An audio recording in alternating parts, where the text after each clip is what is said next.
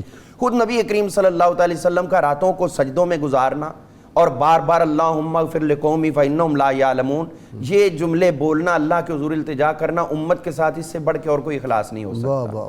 اگر ہم صحابہ اکرام رضوان اللہ علیہ مجمعین کی زندگی دیکھتے ہیں تو ان کی حیات طیبہ سے بھی ہمیں یہ نظر آتا ہے کہ جیسے حضور کے صحابہ حضور کے ساتھ اور دین کے ساتھ مخلص تھے ویسا پوری کائنات کے ساتھ کوئی بھی گروہ کوئی بھی امت اپنے نبی اور اپنے دین کے ساتھ مخلص نہیں ہو سکتی. پوری تاریخ انسانیت میں جیسے وفا شعار اور صاحبان اخلاص رحمت کونین صلی اللہ علیہ وسلم کے ہم نشینی کے آب و گل میں ہم دیکھتے ہیں دنیا میں نہ کسی نبی نہ کسی پیغمبر نہ کسی مسلح نہ کسی لیڈر کو میسر. بالکل ایسے ہی ہے. حضرت سیدنا عمر فاروق رضی اللہ عنہ جب نصف مال لے کر آئے تھے حضور صلی اللہ علیہ وسلم کی خدمت میں تبوک کے موقع پر انہوں نے پیش کیا تھا تو منافقین نے یہ کہا، یہ امام سیوطی نے اور ابن ابی حاتم نے بیان کیا ہے، وہ کہتے ہیں کہ منافقین نے کہا تو رائی یہ آپ ریاکاری کے لیے لائے ہیں، لوگوں کو دکھانے کے لیے لائے ہیں. تو آپ نے بہت ہی خوبصورت جواب دیا. آپ نے فرمایا لوگوں کو دکھانے کے نہیں، ارائی اللہ و رسولہ، یہ عمل صرف اللہ اور اس کے رسول کو دکھلانے کے لیے کیا. اور اسی طرح اس موقع پر حضرت ابو عقیل کا وہ واقعہ کہ جن کے پاس پیش کرنے کو کچھ نہیں تھا تو ساری رات یہودی کے کنویں سے پانی بھر کے لگاتے رہے، اور جو 2 ان کو سا کھجوریں ملیں وہ لا کر حضور صلی اللہ علیہ وسلم کے قدموں میں پیش کر دی، حضور ساری رات کا میرا یہی اجر ہے۔ تو آپ نے کیا کیا، ان کو پکڑ کے، جو صاحب تفسیر روح البیان نے وضاحت کے ساتھ بیان کیا ہے، اس ڈھیر کے اوپر چھٹا لگا دیا کہ اللہ جب اس کو قبول کرے گا تو اس سے پہلے تمہاری ان کھجوروں کو قبول۔ اچھا، بعض کتب میں نے پڑھا ہے کہ کچھ کھجوروں کو لے کے اس طرح آپ صلی اللہ علیہ وسلم اس طرح خوشی سے اظہار فرما۔ اچھا جی، اقبال نے بڑی اچھی بات، جس کا عمل ہے بے غرض اس کی جزا کچھ اور ہے، حور و خیام سے گزر بادہ و جام سے گزر۔ جی غازی صاحب، بات یہ ہے کہ نیت جو ہے یہ اساس اور بنیاد ہے عمل کی۔ اخلاص کے بغیر عمل جو ہے محض مشقت، ریاکاری اور منافقت ہے، اور میں کہوں گا ریت کے بکھرے ہوئے ذرات ہیں۔ عبداللہ بن مبارک بالکل ریفر کر رہے ہیں، ریفر کر رہے ہیں، بالکل۔ واہ، میں سمجھتا ہوں کہ یہ ہماری نیتوں میں فطور آ گیا۔ ہم نے دیکھا نہیں، رسالت مآب علیہ السلام نے جب معاذ بن جبل کو بھیجا آپ نے یمن، تو آپ نے اس سے پوچھا کہ عرض کی مجھے نصیحت فرما دیجئے، فرمایا اخلص دینہ کا، اپنے دین کو خالص کرنا، یکفیک العمل القلیل، تھوڑا عمل بھی کر لوگے تیرے لیے کافی ہو جائے گا۔ عمل تھوڑا بھی کر لوگے آپ کے لیے کافی ہو جائے گا۔ اللہ تعالیٰ ارشاد فرماتے ہیں کہ بندہ یہ نہیں دیکھتا کہ میں نے اس کو ہر چیز خالص دی ہے، کاش وہ بندہ یہ غور کر لے، دیکھ لے کہ میں نے اسے دودھ دیا ہے من بینی فرس و دم لبنا خالصا، گوبر اور خون سے دودھ نکالا اور خالص دودھ دیا، کہیں کوئی آلائش آمیزش نہیں ہے۔ اور دیکھیے کہ رسالت امام علیہ السلام نے ارشاد فرمایا نیت المومن خیر من عملہ، کہ مومن کی نیت اس کے عمل سے بہتر ہے۔ آپ سے پوچھا کہ وہ کیسے بہتر ہے، فرمایا جب مومن نیت کرتا ہے، ارادہ کرتا ہے تو وہ خالص ہوتی ہے، ریاکاری نہیں ہوتی، لیکن جب عمل کی طرف بڑھتا ہے تو اس میں ریاکاری کا شائبہ پیدا ہو جاتا ہے۔ نیت میں ریاکاری کا شائبہ پیدا نہیں ہوتا۔ بنی اسرائیل کا ایک شخص، حدیث پاک میں آتا ہے کہ وہ گزر رہا تھا تو ریت کے ٹیلے کو دیکھا اور عرض کرنے لگا یا اللہ کاش یہ ٹیلا اناج کا ہوتا اور یہ اناج میں تیرے بندوں میں تقسیم کرتا ہے، غرباء میں تقسیم کر دیتا۔ اللہ تعالیٰ نے پیغمبر اثر کو وہی فرمائی کہ اسے کہو یہ ہے ریت کا ٹیلا، ہم نے اس کو شمار بھی کر لیا اناج کے اندر اور تیرا صدقہ بھی قبول کر لیا۔ امام مسلم نے حدیث کو نقل کیا ومن ہم بحسنۃ ولم یعملھا کتبت لہ حسنہ، پھر نبی نے ارشاد فرمایا جس بندے نے نیکی کا ارادہ کیا اور عمل نہیں کیا اللہ اس کے نامہ اعمال میں اجر لکھ دیتا ہے۔ غازی صاحب آپ خوشبو استعمال فرماتے ہیں، آپ دیکھیے نیت ارادہ کہاں کہاں جا کے جو ہے وہ آدمی جو ہے اس کو فائدہ پہنچاتا ہے۔ میرے نبی نے ارشاد فرمایا، امام عبدالرزاق کی حدیث ہے، انہوں نے اپنی مصنف میں نقل فرمایا من تطیب للہ تعالی جاء یوم القیامت والریح اطیب من المسک، جس بندے نے خوشبو اس لیے لگائی کہ یار یہ میں اللہ کے گھر جا رہا ہوں اور میرے ساتھیوں کو تکلیف نہ پہنچے، یا کسی نیک محفل میں مجلس میں جا رہا ہوں تو روز قیامت اس کی وہ خوشبو اللہ تعالیٰ مسک کی خوشبو بنا دے گا۔ نیت ہی ہے، نیت اول و آخر دین میں نیت ہی ہے۔ آگے من تطیب لغیر اللہ، اور اگر آپ نے اپوزٹ سیکس کے لیے یا کسی بدنیتی کے لیے خوشبو کو استعمال کیا جاء یوم القیامت ریحہ انتن من الجیفہ، روز قیامت روز محشر اس کے بدن سے مردار کی بدبو آ رہی ہوگی۔ تو نیتیں جو ہیں بنیاد طور پر یہی پریویل کرتی ہیں۔ اگر آپ تہجد کی نماز آپ تو ادا فرماتے ہیں تہجد کی نماز، اللہ توفیق دیتا ہے، اور کبھی ایسا بھی ہو جاتا ہے کہ آنکھ نہیں بھی کھلتی، میرے نبی نے ارشاد فرمایا نیت کر کے سو جاؤ کہ میں نے تہجد کی نماز ادا کرنی ہے۔ فرمایا تم بستر پر دراز ہوئے، نیت تھی تہجد ادا کرنے کی، فغالبت عیناہ، آنکھوں پر نیند کا غلبہ آ گیا، حتی اصبح، اور صبح ہو گئی، کتب لہ ما نوا، آپ نے نیت کی تھی اللہ نے تہجد کا ثواب تمہارے نامہ اعمال کے اندر لکھ دیا۔ ایک بہت دلچسپ آپ کو یہاں پہ واقعہ، جنید بغدادی نماز نکل گئی اور اتنا روئے اللہ کی بارگاہ میں کہ اللہ تعالیٰ نے ہاتف غیبی سے آواز ہے جنید گھبرانا نہیں، ہم نے تمہیں 70,000 نمازوں کا ثواب دے دیا۔ کچھ دن گزرے، پھر نیند نے غلبہ کیا، رات کو اٹھے تہجد پڑھ کے صبح کی نماز نکل گئی، تو پھر رونے، جب وہ ٹائم تھوڑا سا زیادہ ہوگا تو دیکھا کہ ایک آدمی ہے اور اس نے آ کے بڑی بزرگوں والی صورت بنائی، پاؤں دبا رہا ہے ان کے۔ آپ اٹھے، آپ نے دیکھا تو آپ نے کہا اعوذ باللہ من الشیطان الرجیم، آپ نے کہا تو ابلیس ہے، تو کیسے آیا؟ کہنے لگا جناب جلدی اٹھ جائے، نماز کا ٹائم نکلنے والا ہے، 70,000 پھر نہ مل جائے۔ حدیث مکمل کر لوں میں، وَكَانَ نَوْمُهُ صَدَقَةً، اللہ تعالیٰ وہ جو آپ نے نیند لی نا رات بھر تہجد ادا نہیں فرما سکے، اللہ تعالیٰ اس نیند کو صدقے میں شمار کر لے گا میرے رب کی جانب سے۔ شیر خدا فرماتے ہیں اخلص العمل، اپنے عمل کو خالص کر لو، یہ زی کا منہ القلیل، اللہ تعالیٰ تمہارا قلیل عمل جو ہے اس کو بھی زیادہ کر دے گا، جزا عطا فرما دے گا۔ بنیادی چیز تو نیت ہے، کاش کبھی ہم نے دیکھا ہوتا کہ ہماری نیت ارادے ہمارے کیا ہیں۔ ہماری نیتیں درست نہیں ہوتی. رسالت میں آپ نے ارشاد فرمایا کہ صدقہ سب سے پہلے اللہ کے دستے قدرت میں جاتا ہے. تو آپ یہ دیکھیں میں نے یہ آپ نے صدقہ دیا, اگر میں نے رزق حرام کما کے صدقہ دیا تو سب سے پہلے رب کے دستے قدرت میں جا رہا ہے, تو گویا میں رب کی بارگاہ میں حرام پیش کر رہا ہوں. ہاں, ایک بزرگ سے کسی نے پوچھا کہ جناب یہ رزق حرام سے بندہ سخاوت کر دے, فرمانے لگے پیشاب سے اگر وضو ہو سکتا ہے تو پھر یہ بھی ہو سکتا ہے. اچھا جناب مفتی صاحب, سوداگری نہیں یہ عبادت خدا کی ہے, اے بے خبر جزا کی تمنا بھی چھوڑ دے.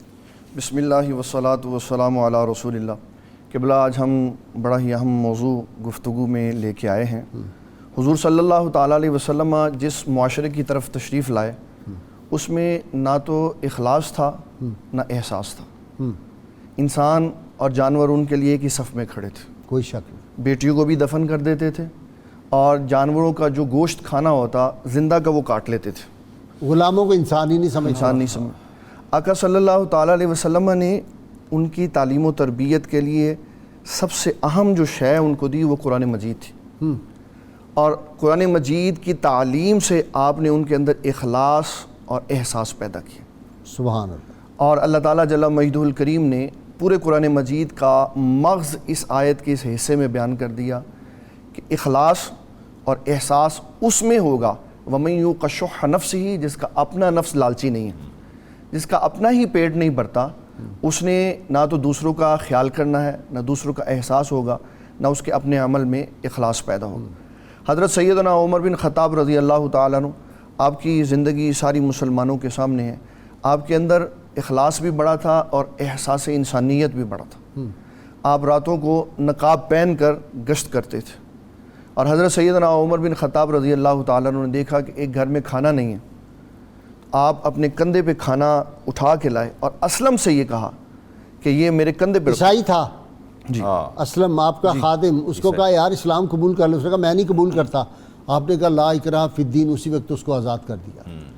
آج لوگ کہتے ہیں جی زبردستی مسلمان کیا جا رہا ہے, جاہل لوگ ہیں. جی حضرت سیدنا عمر بن خطاب رضی اللہ تعالیٰ عنہ سے کہنے لگا حضور یہ بوجھ میرے کندھے پہ لاد.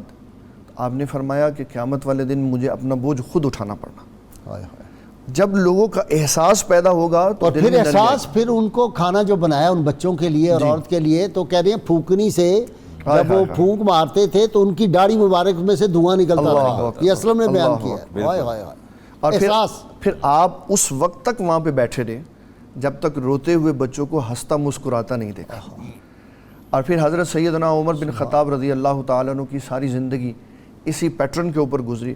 جب آپ کو ابو لولو یہودی نے قتل کر دیا اور شہید کرنے کے لیے اس نے حملہ کیا, تو اطباء نے کہا آپ زیتون استعمال کریں.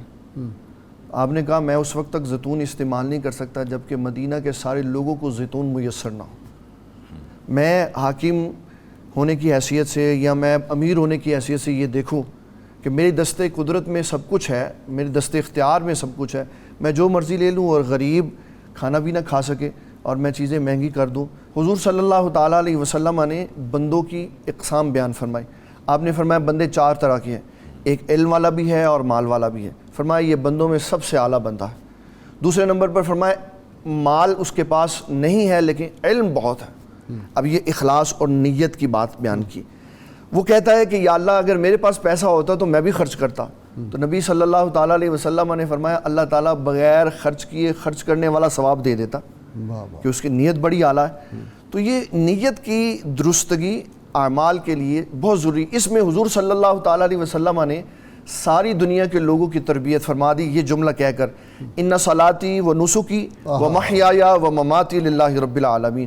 میری نماز, میری قربانی, میری زندگی اور میرا دنیا سے تشریف لے جانا اور اس کے درمیان کے سارے اعمال سب اللہ کے لیے. یہ سیدنا ابراہیم کی دعا بھی ہے نا. جی جی ان صلاتی کل ان صلاتی و نسکی و محیا. اچھا یہ علامہ صاحب, ایک صحابی حضور صلی اللہ علیہ وسلم کی بارگاہ اقدس میں آئے, یا رسول اللہ اگر آدمی نیکی کا کام کرے اور اس کی ساتھ یہ بھی نیت ہو کہ ذرا لوگوں کو بھی پتہ چل جائے اس کی نیکی کا, اس کو کوئی اجر ملے گا؟ آپ نے کہا بالکل نہیں ملے گا, کیونکہ اللہ تعالیٰ جو ہے جو اس کے کام میں اس کے لیے کام کیا جس میں شریک کو پسند نہیں کرتا, وہ شرک نہیں وہ پسند کرتا, وحدہ لا شریک ہے, کوئی اس میں شریک نہیں ہو سکتا. جی یہ اسی طرح ہی ہے. حضرت سیدنا مولا علی المرتضیٰ شیر خدا کرم اللہ وجہہ الکریم کا جو اخلاص ہے دین کے ساتھ, اللہ کی رضا کے حصول کے لیے جستجو, وہ یہی ہے کہ جب آپ نے وہ مد مقابل پہلوان کو پچھاڑ دیا تھا تو اس نے آپ کے چہرے پہ جب وہ جسارت کر دی تھوکنے کی تو آپ اس کو چھوڑ کے پیچھے ہٹ گئے. لوگوں نے کہا اب تو مارنے کا ٹائم تھا, تو آپ نے فرمایا کہ پہلے جب میں لڑ رہا تھا تو صرف اللہ کی رضا کے لیے لڑ رہا تھا, اب درمیان میں میرے اپنے نفس کا معاملہ آ گیا ہے, تو اس لیے میں نے اپنے نفس کو پیچھے کر دیا اور اس کو چھوڑ دیا ہے. تو یہی چیز اس کے قبول اسلام کا باعث بن گئی. یہاں پہ ہم دیکھتے ہیں کہ اس وقت بھی دنیا مخلصین کے ساتھ بھری ہوئی ہے, خالی نہیں ہے. ورنہ قیامت آ جائے. حضرت کعب بن مالک رضی اللہ عنہ کا جو مشہور واقعہ ہے کہ جس میں تبوک میں آپ پیچھے رہ گئے تھے تو حضور صلی اللہ علیہ وسلم نے سوشل بائیکاٹ کر دیا تھا, شاہ روم نے خط بھیجا, آپ نے خط کے ٹکڑے ٹکڑے کر دیے اور اس کو جواب دے دیا اور دھتکارا. اس کو پتا چلا تو اس نے 7 بندے بھیجے کہ کعب بن مالک کو قتل کر کے آؤ. وہ 7 افراد آ گئے آپ کو قتل کرنے کے لیے. جب آپ کو یہ علم ہو گیا کسی طرح کہ وہ آئے ہوئے ہیں اور مقام رفاع پہ وہ ٹھہرے ہوئے ہیں, آپ از خود چل کے ان کے پاس چلے گئے اور فرمانے لگے کہ تم مجھے قتل کر دو, میرا نام کعب بن مالک ہے, تمہیں میرے لیے ہی بھیجا گیا. وہ حیران ہو گیا کہ یہ کیا معاملہ ہو گیا, ہم آپ کو قتل کرنے چھپنے کی بجائے سامنے آ گئے. فرمایا وہ کام جو میں نے کیا تھا وہ اللہ کے لیے کیا تھا, وہ میری خالص دل کی ایک کیفیت تھی, جو اس کو دھتکارا وہ اللہ کی رضا کے لیے دھتکارا تھا. اب تم میرے قتل کے لیے آئے ہو تو میری جگہ پہ کسی اور کو نہ حق قتل نہ کر دینا, میں خود تمہارے لیے حاضر ہو گیا. تو یہی چیز ان کے اوپر اثر انداز ہوئی اور ساتوں کے ساتوں کلمہ پڑھ کے نبی کریم صلی اللہ علیہ وسلم کے دائرہ ایمان میں داخل ہو گئے. تو غازی صاحب یہ اخلاص کی ایک کیفیت ہے جس کو ہم دیکھتے ہیں جتنا اخلاص ہوگا. خود ترغیب و ترہیب کے اندر امام منذری نے یہ مختصر روایت بیان کیا کہ فرشتے جب ایک بندے کا عمل لے کر جو بہت زیادہ ہے وہ اللہ کے حضور حاضر ہوتے ہیں, یا اللہ یہ بہت زیادہ عمل کیا, اس نے عمل صالح, تو اللہ فرماتا ہے تم نے اس کا عمل دیکھا, میں اس کا دل دیکھتا ہوں, لہٰذا تم اس کو چھوڑو, اس بندے کے لیے سجین لکھ دو کیونکہ اس کے دل کے اندر اخلاص نہیں ہے, ریاکاری ہے. پھر فرشتے جاتے ہیں اور یا اللہ یہ فلاں بندے نے عمل کیا اور بالکل تھوڑا کیا ہے, وہ اس کو بالکل معمولی سمجھتے ہیں. اللہ فرماتا ہے تم نے اس کا عمل دیکھا, میں نے اس کا دل دیکھا, اس کے دل میں اخلاص تھا, اس کے دل میں اخلاص تھا, لہٰذا جاؤ میں تمہیں حکم دیتا ہوں, اس کے لیے تم مقام علیین تحریر کر دو. اچھا جی, وہ جو حدیث پاک کے ایک تو یہ ہے کہ لوگ پہاڑوں کی برابر جو ہے وہ اعمال لے کے آئیں گے لیکن وہ ان کی حیثیت ریت کی نکلے گی, بالکل کوئی حیثیت نہیں نکلے گی. اور اس سے بھی ڈر لگتا ہے جی, حضرت جو تھے امام زین العابدین, اگر وہ کہیں کہ میں لبیک کہتے ہوئے بھی بے ہوش ہو جائیں, بے ہوش ہو جاتا ہوں کہ میں کیسے کہوں, کہ وہاں سے آواز لا لبیک نہ آ جائے, یعنی اخلاص کا کون سا درجہ ریکوائرڈ ہے اس بارگاہ پہ؟ یعنی ہم تصور بھی نہیں کر سکتے کہ اخلاص جو ہے وہ کس قدر اہمیت کا حامل ہے. آج ہمارے اعمال کے اندر بھی ریاکاری آ گئی. رسالت امام علیہ السلام, اچھا 2 چیزیں ہیں غازی صاحب, عبادت اور اس کے بعد مخلوق خدا کی خدمت. ہم نے نوافل پہ, ہم نے نمازوں پہ, ہم نے ان چیزوں پہ تو بہت زور دیا, لیکن مخلوق خدا کی خدمت کو چھوڑ دیا. رسالت ابو داؤد شریف کی حدیث رسالت امام علیہ السلام کے پاس صحابہ نے تعریف کی کہ اس سفر کے اندر ہمارے ایک ساتھی مدح سرائی کی کہ بہت پورے راستے قرآن پڑھتے چلے آئے, اور جہاں کہیں ہم نے پڑاؤ ڈالا انہوں نے اسی جگہ نوافل کی نماز ادا کی. فرمایا اچھا یہ بتاؤ کہ جب یہ نوافل ادا کرتا تھا تو اس کی جانور کی دیکھ بھال کون کرتا, نگہبانی کون کرتا تھا, ان کو چارہ کون ڈالتا تھا؟ عرض کیا یا رسول اللہ ہم کرتے تھے. فرمایا اگر تم کرتے تھے فَكُلُّكُمْ خَيْرٌ مِّنْهُ, تم ساری سے زیادہ بہتر ہو. فَكُلُّكُمْ خَيْرٌ مِّنْهُ, تم ساری سے زیادہ بہتر, جنہوں نے اس کے جانوروں کی نگہبانی کی, اس کو چارہ ڈالا, اس کی خدمت کی, تم لوگ اس سے زیادہ بہتر ہو. وہ لوگ جو جہاد میں نہیں جا سکے اور آپ صلی اللہ علیہ وسلم نے فرمایا کہ ان کو مدینے بیٹھے ہوئے بھی تمہارے برابر ثواب مل گیا. تو کوئی وجہ تھی جس وجہ سے وہ شامل ہو, یعنی نیت تھی ان کی شامل ہونے, نیت شامل ہونے کی تھی. یہ اساس اور بنیاد تو نیت ہے نا. رسالت امام نے ارشاد فرمایا تم اپنے بھائی کے لیے قدم باہر نکالو, اس کی حاجت روائی کے لیے تم قدم باہر نکالو گے, میں تمہیں ضمانت دیتا ہوں تمہاری ایک بھائی کی حاجت روائی جو ہے اللہ تعالیٰ میری مسجد کے اندر 1 مہینے کے اعتکاف کا ثواب تمہیں عطا فرمائے گا. عبداللہ بن عباس چھوڑ دیا, اعتکاف چھوڑ کے بندے کے ساتھ چلے گئے. اللہم صلی علی سیدنا و مولانا محمد وعلی سیدنا علی و سیدتنا فاطمہ و سیدتنا زینب و سیدنا حسن و سیدنا حسین وعلی آلہ و صحبہ و بارک وسلم. اللہم صلی علی سیدنا و مولانا محمد وعلی علي وسيدتنا فاطمة وسيدتنا زينب وسيدنا حسن وسيدنا حسين وعلى آله وصحبه وبارك وسلم. آپ ذرا جی میں عرض کر رہا تھا کہ آپ اگر دیکھیے کہ میرے نبی نے ارشاد فرمایا ان السخی قریب من اللہ تعالی، سخی جو ہے اللہ کے قریب ہے، من الناس لوگوں کے بھی قریب ہے، من القریب من الجنہ جنت کے بھی قریب ہے. سخی کا آپ دیکھیں ایک فیض کیسا ہے. اخنف بن قیس نے کسی سے پوچھا تمہارے ہاتھ میں کیا ہے؟ اس نے کہا میرے ہاتھ درہم ہے، یہ میرا درہم ہے. آپ نے فرمایا یہ تیرا تو نہیں ہے، تیرا تو نہیں ہے، جب تیرے ہاتھ سے نکل جائے گا پھر یہ تیرا ہوگا، ابھی یہ تیرا نہیں ہے. انت للمال اذا امسکتہ، میرے نبی نے فرمایا مال تو مال کا ہے جب تک مال تیرے پاس ہے. فاذا انفقتہ فالمال لک، اور جب تو اسے خرچ کر دے گا پھر یہ مال جو ہے تیرے لیے ہو جائے گا. صدیقہ کائنات فرماتی ہیں گھر میں بکری آئی، کچھ میں نے ذبح کروائی، صدقہ کر دی، ایک ران بچ گئی، دستی بچی تو فرماتی میں نے عرض کیا یہ ایک دستی بچ گئی. فرمایا صدیقہ کائنات فرمایا کہ یہ بچی نہیں ہے، بچ وہ گیا جو آپ نے اللہ کی راہ میں دے دیا ہے. جو آج ہم مخلوق خدا کی خدمت میں اللہ کی راہ میں دے دیں گے، اصل یہی مال بچے گا ہمارے لیے. جو ہم نے استعمال کر لیا وہ بچا نہیں ہے، وہ تو ہم نے اپنی ذات پہ یوٹیلائز کر لیا، استعمال کر لیا. بچنے والا مال وہی ہے جو ہم نے اللہ کی راہ کے اندر دے دیا. یہ جو منافع خوری ہے اس سے جو کمایا یہ مال حرام ہے، یہ مال حرام ہے. اور مال حرام سے اللہ تعالیٰ نہ صدقہ قبول فرماتا ہے نہ زکوٰۃ قبول فرماتا ہے. جس کے بدن پر صرف جائز لینا منافع، جائز منافع. یہ رزق حرام کا ایک درہم بھی اگر آپ استعمال کرتے ہیں اور 10 درہم میں ایک رزق حرام کا درہم ہوگا تو 9 کو بھی برباد کر دے گا. اچھا جی، وَلَوْ أَنَّهُمْ إِذْ ظَلَمُوا کا وہ انہوں نے پوچھا تھا، یہ آیت مبارکہ جب جانوں پہ ظلم ہو جائے تو پھر کیا کرنا چاہیے؟ اللہ تعالیٰ جل مجدہ الکریم نے پورا حکم ارشاد فرما دیا میرے محبوب صلی اللہ علیہ وسلم کے پاس آ جاؤ اور وہاں آ کر اپنا مدعا پیش کرو، اور پھر وہ آپ تمہارے لیے سفارش کریں تو اللہ تعالیٰ کو توبہ قبول کرنے والا بڑا غفور الرحیم پاؤ گے. حضرت سیدنا علی المرتضیٰ رضی اللہ تعالیٰ عنہ فرماتے ہیں نبی صلی اللہ تعالیٰ علیہ وسلم کی وفات مبارک کو 3 دن ہوئے تھے، تو میں نے دیکھا ایک بندہ حضور پاک صلی اللہ علیہ وسلم کی قبر شریف پہ اپنا چہرہ رکھ کے اس آیت کو پڑھ رہا کہ حضور آپ نے کہا تھا ظلم کر لو اور میرے پاس آ جاؤ، اللہ تعالیٰ سے معافی مانگو، یہ سارا معاملہ درست ہو جائے گا. تو حضرت سیدنا علی المرتضیٰ رضی اللہ تعالیٰ عنہ فرماتے ہیں میں نے قبر شریف سے آواز سنی کہ حضور صلی اللہ تعالیٰ علیہ وسلم نے اندر سے فرمایا آنے والے اللہ تعالیٰ نے تیرے گناہ معاف فرما دیے. تو انسان اچھا تو پھر جو یہ ظلم ہوا، ناجائز منافع خوری ہوئی، قتل و غارت کی، جو مزارات مقدسہ گرائے، جو صحابہ کرام کی توہین کی، جو رحمت کونین صلی اللہ علیہ وسلم کی شان پاک کے خلاف باتیں کی، تو یہ اتنے بڑے جب ظلم کیے تو اس کی وجہ سے عذاب آیا. اب اس کا حل پھر آپ کے کہنے کے مطابق یہ ہے کہ جائیں اس بار جی بالکل جائیں، اس کو بند کرنے کی بجائے اس کو کھولیں. اچھا. اور ویزے بھی سستے کریں بلکہ مفت کریں تاکہ ساری دنیا کے لوگ جائیں، اور جو نہیں بھی جا سکتا وہ بھی جائے اور جا کے نبی صلی اللہ تعالیٰ علیہ وسلم سے معافی مانگے. اور جب سارے لوگ وہاں جائیں گے تو وہی ایک در ہے جہاں سے معافی مل سکتی. ایک خاتون نے سوال اس میں یہ بھی پوچھا تھا کہ کچھ اللہ کی راہ میں صدقہ کیا اور اس کا دکھلاوا کیا، جیسے ہمارے سوشل میڈیا پہ ہو رہا. رسول اللہ صلی اللہ تعالیٰ علیہ وسلم نے ان جنتی ان لوگوں کا ذکر فرمایا کہ جن کو اللہ تعالیٰ میدان محشر میں اپنے عرش کا سایہ دے گا یا اپنی رحمت کے سائے میں رکھے گا. اس میں ایک وہ شخص ہے جس کے بارے میں آقا کریم صلی اللہ تعالیٰ علیہ وسلم نے فرمایا دائیں ہاتھ سے خرچ کرے گا تو بائیں کو خبر نہیں ہونے دے گی، دکھلاوا نہیں ہے.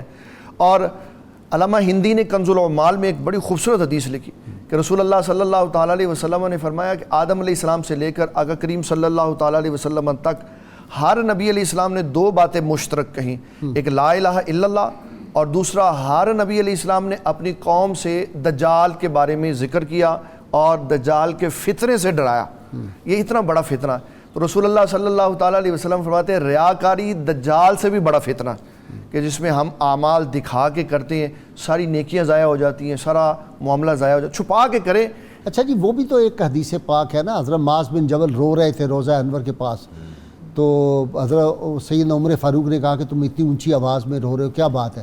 تو انہوں نے کہا مجھے وہ بات یاد آ گئی کہ آپ صلی اللہ علیہ وسلم فرمایا تھا کہ کوئی ذرا سا بھی جو ہے وہ جو ریاکاری ہے یہ شرک ہے. جی اور اس میں ایک حدیث مبارک ہے، رسول اللہ صلی اللہ تعالیٰ علیہ وسلم نے فرمایا ایک شخص نماز پڑھ رہا تھا، جب اس نے دیکھا یہ محسوس کیا کوئی آ رہا ہے تو اس نے قیام لمبا کر دیا، تو فرمایا اس نے شرک کر دیا کیونکہ اب قیام اس کا ایک بندے کے لیے ہے، اور اس میں اللہ تعالیٰ کی عبادت میں اس نے کسی اور کو شامل کر لیا۔ اور ہمارے بزرگ یہ فرمایا کرتے ہیں فجر، ظہر، عصر، مغرب اور عشاء پڑھنے سے ولایت نہیں ملتی، کیونکہ اس میں ریاکاری کا خدشہ ہے۔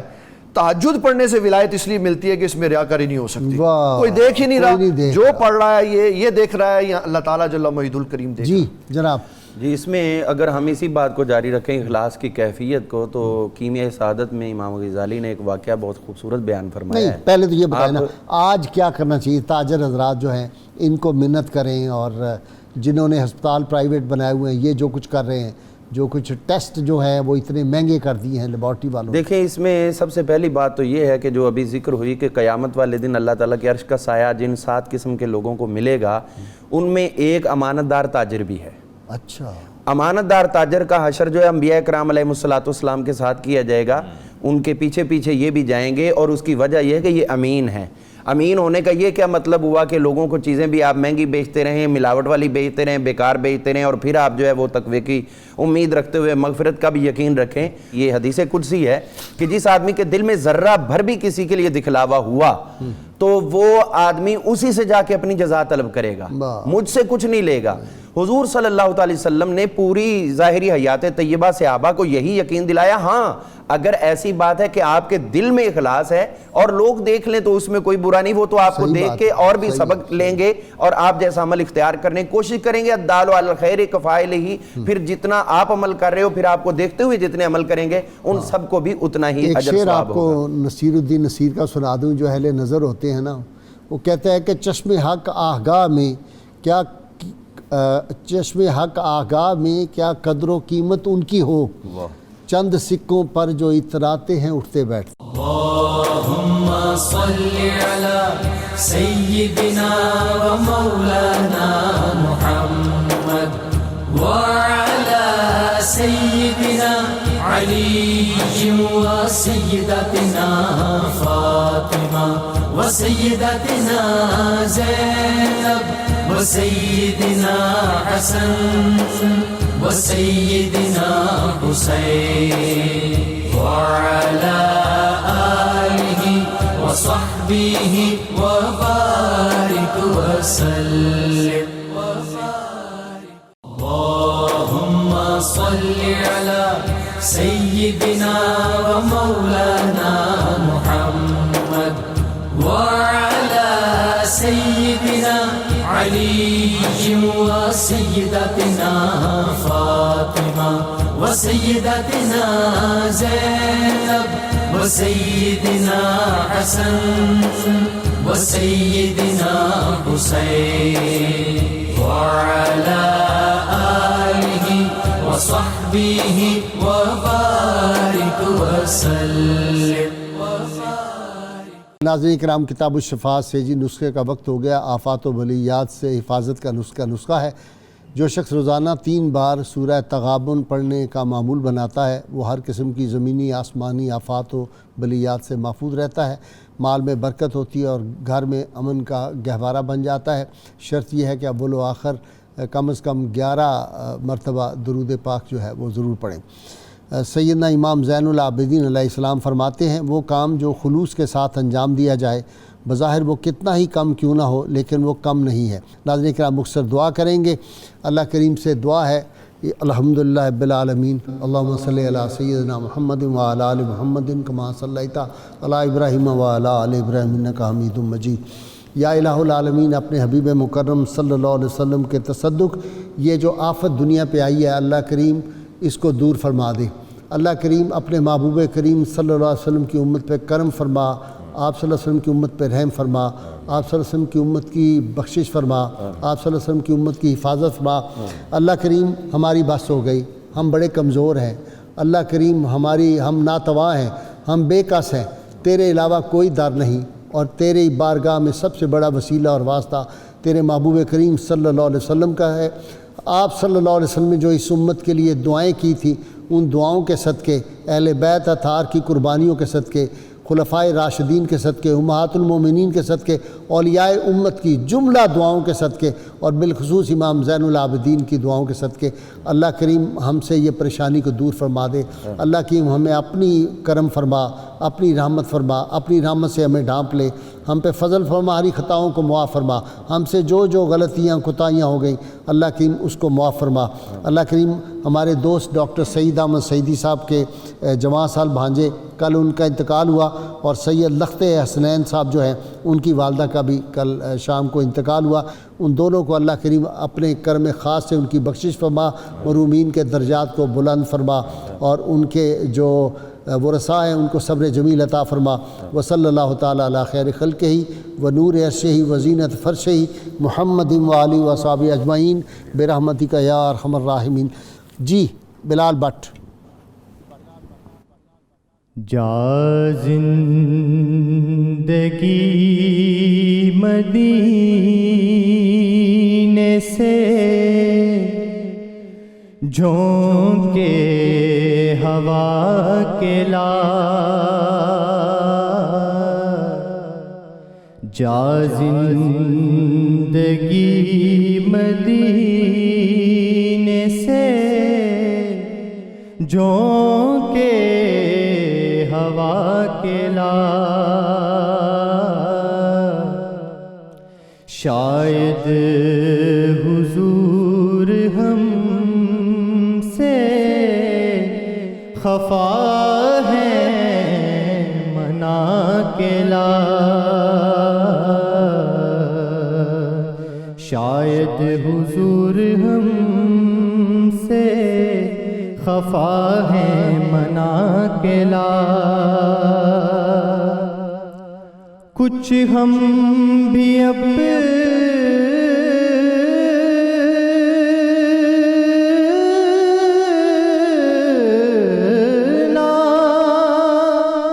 چہرہ باطن سوار لیں،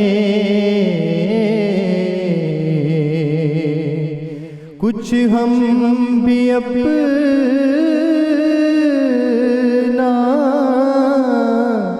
چہرہ باطن سوار لیں،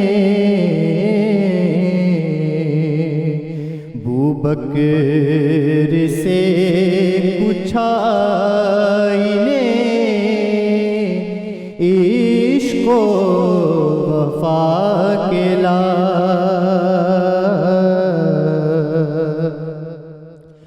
دنیا بہت ہی تنگ مسلمان پہ ہو گئی، دنیا بہت ہی تنگ مسلمان پہ ہو گئی،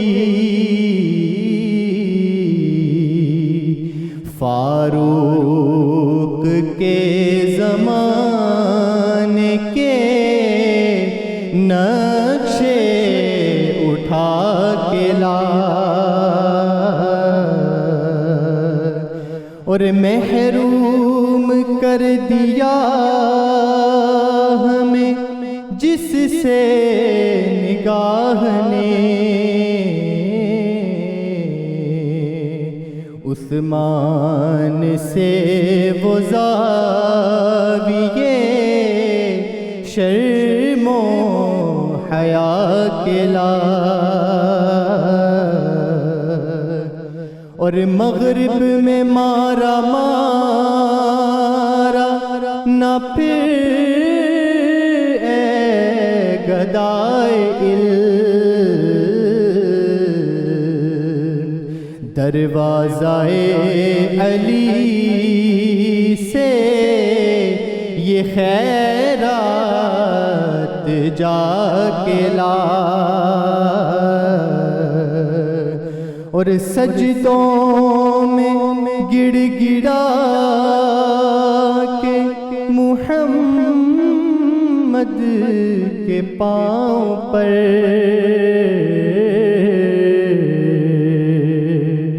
جا اور جلد رحمت حق کو بچا کے لا، کس منہ سے پیش ہوگا مظفر حضور حق، اس کو شہید اسوائے آقا بنا کے لا، جا زندگی مدینے سے جوں کے ہوا کے لا، شاید حضور ہم سے خفا ہے منا کے لا۔ اللهم صل على سيدنا ومولانا محمد وعلى سيدنا علي وسيدتنا فاطمة وسيدتنا زينب وسيدنا حسن وسيدنا حسين وعلى آله وصحبه وبارك وسلم۔